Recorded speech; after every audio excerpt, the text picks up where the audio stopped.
Skyrock a longtemps été vue comme la radio référence pour les artistes et auditeurs rap. Elle est aujourd'hui l'une des radios les plus connues en France. Son influence n'a fait qu'augmenter depuis sa création en 1986.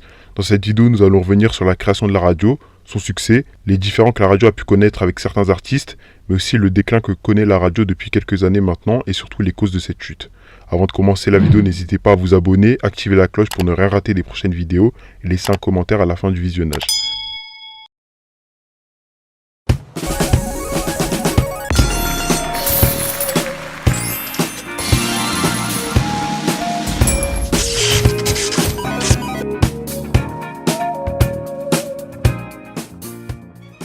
La radio Skyrock a officiellement été lancée le 21 mars 1986 par Pierre Bélanger. Anciennement nommé La Voix du Lézard, Skyrock avait pour but de faire concurrence à Énergie, qui était durant les années 80 la radio préférée des jeunes. Skyrock va facilement se nationaliser et acquérir plusieurs fréquences dans les différents coins de la France et va s'imposer comme le grand rival de Énergie. Comme son nom l'indique, cette radio était axée sur le genre de musique rock. Elle se concentrait également sur les sous-genres de ce type de musique, comme le hard rock, le punk rock et le new wave, qui étaient très populaires auprès de la jeunesse française des années 80. Skyrock gagnera en auditeur mais restera tout de même en concurrence avec la radio Énergie tout au long des années 80. La différence entre Énergie et Skyrock était que Skyrock proposait un plus large choix de genres musicaux auprès de ses auditeurs. On pouvait trouver les meilleurs hits de rock, jazz, soul ou de funk, alors que Skyrock était uniquement basé sur le rock et ses sous-genres, car c'était ce qui attirait le plus les ados à l'époque. Skyrock était donc spécialisé dans le rock, ce qui expliquait son retard sur son concurrent Énergie qui était plus diversifié au niveau des choix musicaux.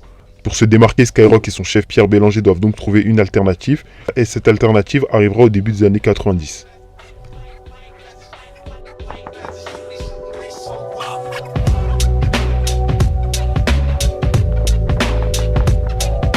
Pour recontextualiser, on est au début des années 90 et un nouveau style de musique fait son arrivée en France. Ce style, c'est le rap, tout droit venu des États-Unis d'Amérique. Le rap va totalement révolutionner l'industrie musicale dans sa globalité. Un style qui est marqué par des thèmes comme l'inégalité sociale, l'injustice et la quête au succès, retranscrit à travers un langage cru et direct qui parle à la jeunesse. Beaucoup de jeunes s'identifient à travers l'aspect rébellion que dégage ce style musical qui est le rap. En France, ce style va venir s'imposer et devancer le rock ou encore la funk grâce à la naissance de groupes de rap comme IAM du côté de Marseille ou Supreme NTM du côté de Saint-Denis. Ce nouveau style va déchaîner les adolescents français et l'album concept de IAM sorti en 1990 va venir changer le paysage musical. Skyrock voit bien que le rock c'est plus ce qui se fait de mieux auprès des jeunes. Pierre Bélanger va donc voir une occasion en or pour pouvoir changer la ligne éditoriale de Skyrock. Fini la radio centrée sur le rock qui devient ringard. Skyrock va maintenant se centrer sur le rap qui fait bouger la jeunesse française.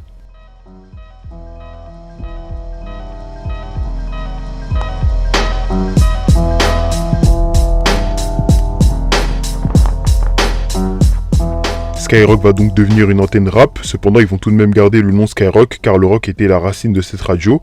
Afin de pousser un peu plus le délire et promouvoir un peu plus la culture rap en France, Skyrock va créer une émission afin d'accompagner sa radio. Cette émission c'est Planète Rap, créée en 1996 qui va inviter des artistes R&B et rap afin de performer dans les locaux de Skyrock. Tout ça animé par un certain Fred Musa qui sera nommé comme présentateur de l'émission. Le rappeur MC Solar sera le premier à inaugurer l'émission en 1996. S'en suivra d'autres artistes comme Arsenic, La Funky Family ou encore 113. L'émission va donc gagner en popularité au fil des années. Elle accueillera des icônes du rap français qui vont passer par cette émission pour promouvoir leurs projets respectifs. Au milieu des années 2000, Skyrock est incontestablement la radio de la culture rap en France. Si un artiste voulait avoir une chance d'avoir un peu de lumière ou avoir de la notoriété, il devait forcément passer sur Skyrock. Cependant, nous verrons que ce système ne va pas plaire à tout le monde.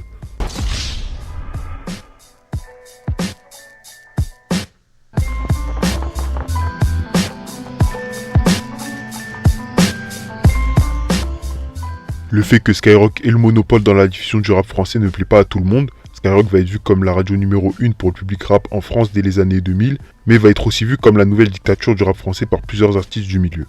Pour exemple, un des opposants les plus connus de la radio, c'est le rappeur Booba, qui exprime ouvertement maintenant depuis quelques années son mépris pour la radio Skyrock en leur reprochant de promouvoir du rap commercial et de mettre de côté les vrais rappeurs authentiques qui ont du mal à être en lumière. Il prendra son cas pour exemple en disant que Skyrock ont censuré plusieurs sons de son groupe Lunatic qu'il formait avec Ali à une époque à cause des paroles qui étaient jugées comme étant beaucoup trop violentes pour passer en radio. Or pour lui, l'un des principes même du rap, c'est d'avoir des paroles crues et percutantes, donc il était incohérent pour lui d'avoir à supprimer des lyrics de rap pour les faire passer dans une radio rap. Pour rappel, Booba avait tout de même fait une apparition en 2006 sur Skyrock, et là déjà on sentait la tension sur le plateau lors des échanges avec Fred Musa, l'animateur de l'émission. Le plus dur, le début, quand tu ne joues pas à ta radio, déjà. Moi? Ouais. Enfin, toi, quand Skyrock passait pas ma musique. Ok, sinon le bureau des plaintes, c'est en face. Quand on allait, non, mais je me plains pas, t'as vu, j'ai fait mon parcours. À force de travail, on a réussi. Booba ciblera également Laurent Bounot, le directeur des programmes de Skyrock, en disant qu'il a une trop grande influence sur le rap alors qu'il ne connaît clairement rien au rap. Il le décrira comme un imposteur de la musique. Pour contrer Skyrock, Booba ira même jusqu'à créer sa propre radio en 2015, une radio nommée OKLM Radio qui a pour but de mettre en avant les talents et de les dévoiler au grand public. On y retrouvera Damso, C-Boy ou SDM qui signeront plus tard dans le label même de Booba. Cette radio sera accompagnée d'une émission tout comme Skyrock, cette émission sera nommée La Sauce, qui sera diffusée en même temps que l'émission Planète Rap. On voit bien que Booba cherchait à faire une nouvelle concurrence à Planète Rap et à Skyrock en général. Cette nouvelle émission de KLM sera présentée par un certain Mehdi Maizi et aura la chance d'accueillir des grands noms comme Vald, Fianso ou Orelsan. Malheureusement, l'entreprise OKLM fermera ses portes au début du confinement en 2020. Cependant, aucune explication concernant la fermeture soudaine sera divulguée. On sait que l'émission avait eu du mal à combler le départ de son animateur Mehdi Maizi l'année d'avant, mais aucune source fiable ne confirmera les vraies raisons de la fermeture de la radio. On peut également citer le rappeur Rof, qui est connu pour avoir eu de nombreux différends avec l'équipe de Skyrock, leur reprochant d'exercer du favoritisme en passant sur leur playlist les artistes entretenant des relations amicales avec la radio. On se souvient également de son clash en direct à la radio avec Fred Musa lors du Planète Rap de son petit frère. Ouais, mais faut qu'on règle un petit truc, Fred, d'abord. Alors réglons un petit truc. Non, ce qui paraît, tu casses un peu du sucre sur la Wesh 2F dans les couloirs de Skyrock. C'est ce que tu m'as appris en arrivant, puisque t'es arrivé. Une Gisèle, là, Alors, je sais pas qui, là. Je suis pas l'autre zoulette de Booba, moi, je vais pas faire des chansons sur toi, moi, je t'ai dit, je suis pas une racaille, mais quoi qu'il arrive, chasse naturel, il revient à Skyrock, avec sa ronde direct à l'antenne, dans les couloirs, quand tu veux, cousin. Moi, tu me dis tout de suite, c'est un souci, c'est direct. Moi, je suis pas les autres zoulettes, là, qui font du bruit pour rien, là, ça, c'est des mythos. Cela n'a pas empêché Rof de faire plusieurs apparitions sur Skyrock par la suite, notamment pour promouvoir son dernier album, Grand Monsieur en 2021. On peut donc dire que malgré les nombreux boycotts qu'a connu Skyrock, son émission Planète Rap a tout de même pu accueillir des moments d'anthologie et des freestyles qui sont aujourd'hui des classiques, comme la performance de Soul King en 2018 qui comptabilise aujourd'hui 359 millions de vues sur la chaîne YouTube de la radio. Skyrock s'inscrit donc toujours comme une radio référence, surtout avec l'arrivée de nouveaux genres au sein du rap, comme la trap au milieu des années 2010. La radio a su se diversifier et conserver ses auditeurs toutes ces années, mais on pourrait se demander aujourd'hui si ce règne va continuer et va durer dans les prochaines années.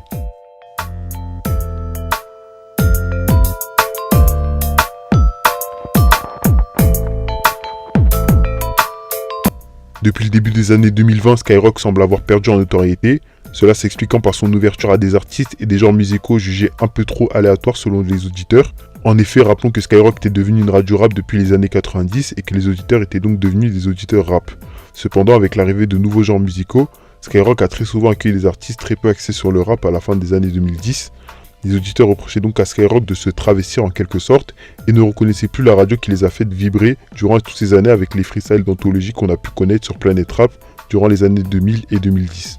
Le point de non-retour arrivera lors de la venue du youtubeur Michou, invité sur le Planète Rap de Weshden, aucun des deux n'étant jugé comme rappeur par le public et la performance de Michou sera qualifiée comme un manque de respect envers les auditeurs de la radio et de la culture rap. La venue du youtubeur créera ainsi la polémique sur les réseaux sociaux et cette venue marquera une cassure entre le public et Skyrock. Après cela, Skyrock va perdre énormément de crédibilité auprès de son public. On est alors très loin des performances telles que 10-12-14 bureaux de Kalash Criminel quelques années auparavant. Skyrock, qui était la radio rap préférence, semble être devenue une radio commerciale et semble prendre le chemin de son concurrent de l'époque, Énergie. Les fans de rap ne se sentent plus représentés et se demandent alors qui pourra sauver la culture rap qui est en train de prendre un autre virage.